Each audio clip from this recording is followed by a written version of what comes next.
read, Doug's comment, earlier this morning, and so, I wanted to comment on that, and then, of course, open it up to any other questions that you had. But anybody that's been part of our program, player or staff member, over years, knows that, realizes that, in our program we have a very high standard of discipline, and when that discipline's not met, there's severe consequences, and and Doug knows that as well, and he's received some of those consequences, and but with that being said, I mentioned earlier that we will keep the punishment internal, and so in keeping with that statement, I can't tell you exactly what the punishment is, but I can tell you that it's severe, and I think appropriate for the incident, and but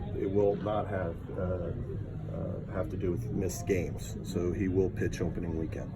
So losing Tyler for the year with Tommy John, I mean, how big of a loss is that for the bullpen, just knowing what he could do? Yeah, huge.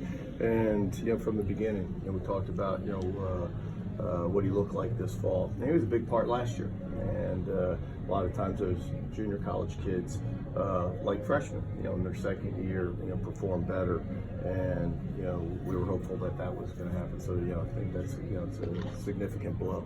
Who do you think is going to need to step up with Tyler out? Yeah, it's a great question, and I know it's the question you have to ask, and I think at this point, especially just starting the season, I don't know if you can mention anybody specifically. We need everybody to pitch as well as they're capable of pitching, and so, and especially at the start of the season, we really don't know who's going to have the great year, right?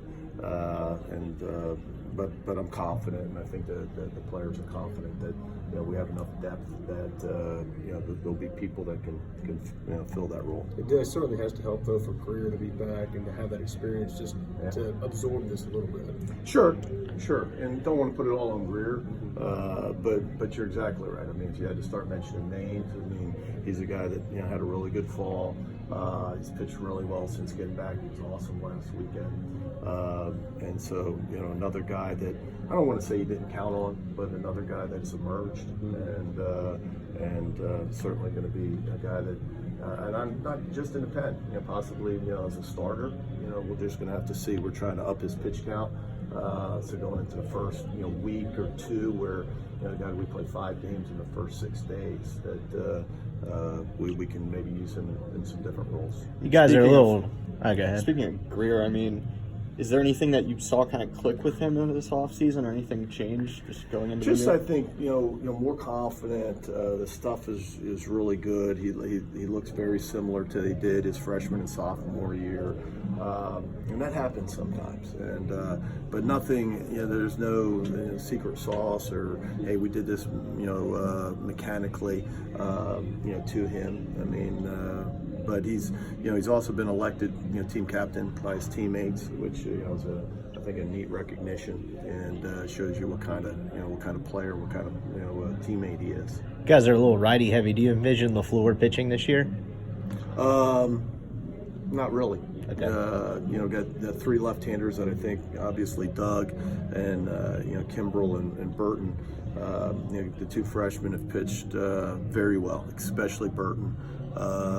And I think you could see those guys pitching early in the season, and Burton probably in the first couple games. I know in the inner squad having 2-way guys is kind of a necessity, but do you envision any of the pitchers maybe trying to hit this year? I don't know out of the gates. So LaFleur looked, him and Smith, we tried to put the pitching down a little bit so they could concentrate more on offense. Burton, we did the opposite, with Doug and Derek Diamond and Gunnar still hit. They hit the inter squad games. Doug had a really good fall. Gunnar didn't have the best fall statistically, but looked like he's a part. I mean, when you watch him take BP, and so it's tough for those 3 guys. And this is just being as candid and honest, but I guess it's not candid anymore when you say it to the media because it'll be out there, right? But it's tough when if it's your number one starter or if it's a weekend starter, they have to produce more offensively than just your 14th hitter. It's just risk reward isn't the same. If you're Stephen Head and you're batting in the middle of the lineup, then it's hard. If you don't hit them, then you're going to lose games. If you don't pitch them, you're going to lose games. That doesn't necessarily happen with your 14th or 15th hitter. So those guys are capable. They're capable college hitters, but they got to move up the ladder, that pecking order, so to speak, to really get significant at bats. Or it's just not worth running them out there for a risk that they could get hit by a ball or get hurt running the bases or something else. Offensively, Mike, just talk about your squads, your spring, your winter workouts here. How do you feel like you guys are swinging? I think past the first day when Doug has pitched in Broadway and some of the other guys that pitched on the first day, we've swung it great, much better than we swung in the fall. The fall was really dominated by the pitchers, most inter-squad games, low-scoring games, lots of strikeouts, not many walks. It's almost been the reverse, since we've been back. Which sometimes is a head scratcher, and but you realize that your team's on both sides of the ball, and it's hard to do both well. I mean, if you pitch well, the offense is not going to score. If you hit well, then the pitchers don't look as good. So it's been nice to see the offense more. I think more capable, more of what we thought it would be. Some guys like Baker and LaFleur, and some guys have gotten off to much better starts this early spring than in the fall. Are there others who have stood out for you? Yeah, Peyton Chatinier, continues to swing, real well. The amazing thing, Keenan Servideo, is got a big double the other day. Keenan got his first hit. I don't think we're too worried about that, but he got his first hit on Sunday. Let me see here. Who else who am I missing? Elko. Elko's, really had a good weekend this past weekend in a home run, and I think had 3 or 4 hits, including a double. Who else you guys have seen in tweets? Ely, hit the ground running, and no pun intended. Yes, he's fast, but first at bat got a line drive base hit off Doug's curveball, which is not hit a lot. I think he's probably got maybe 4 or 5 hits to this point, and so I think you'll certainly see him in some capacity the first weekend. When you're driving around campus, can you find the football stadium? Can I find the football stadium? I don't go in that direction this time of year. I mean, talking Jerry on and Elko, how do you kind of see those outfield positions shaping up at this point? I think it's probably the most fluid part of our lineup. And there's got to be something, but that's probably the obvious thing, right? Where you lost all 3 outfielders from the year before. One moved into the infield, if it counts the video, but when you talk about Elko and Dillard.